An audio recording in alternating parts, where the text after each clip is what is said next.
Iran तो support ही कर रहा है, वो तो सबसे बड़ा सपोर्टर है, तो वो है हमास को सपोर्ट कर रहा है। हालांकि हमास को ईरान ने नहीं बनाया था।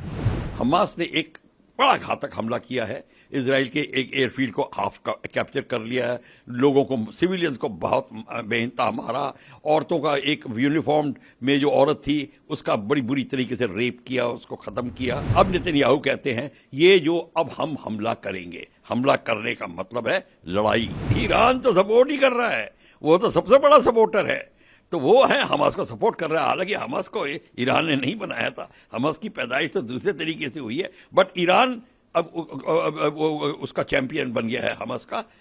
उसको और उसको पूरा सपोर्ट करेगा किसी ना किसी तरीके से। बट इजराइल ने ब्लॉकेड शुरू कर दिया है, नेवल ब्लॉकेड शुरू कर दिया है, और इजराइल अपनी पूरी फोर्स ला रहा है। सबसे पहले एयरफोर्स से बॉम्बार्ड करेगा, नेवी से उनके एरिया को रोकेगा, और जब एरिया को ऑक्यूपाई करना होगा अपनी आर्मी भेजेगा। तो इस समय इजराइल सीरियस है, ये सीरियस मामला है, ये छुटपुट मामला नहीं है। इस समय इजराइल के ऊपर हमला हुआ है, हमास हमला कर रहा है, ईरान इत्यादि कंट्रीज हमास को सपोर्ट कर रही हैं, कई इस्लामिक कंट्रीज सपोर्ट करती हैं पर वो ओपनली बोल नहीं रही हैं।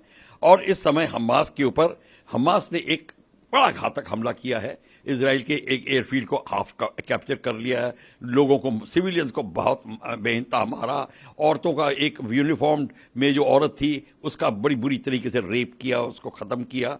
और यही नहीं, उन्होंने बहुत सारे प्रिजनर्स ले लिए हैं। बात यहां तक ठीक है। अब नेतन्याहू कहते हैं ये जो अब हम हमला करेंगे, हमला करने का मतलब है लड़ाई, और लड़ाई का मतलब है हम उनके पर भीषण बमबारी करके जगह को ऑक्यूपाई करेंगे। जब जगह ऑक्यूपाई होगी तब नेगोशिएटिंग टेबल में बात बनती है। सिर्फ बम मार के आप चले जाइए, कोई किसी की हार जीत नहीं होती, सिर्फ लाशें काउंट होती हैं, उससे कोई फर्क नहीं पड़ता। जब रियल एस्टेट जाती है, जब ज्योग्राफिकल टेरिटरी लूज होती है, फिर बात बनती है। इजराइल वो करने वाला है।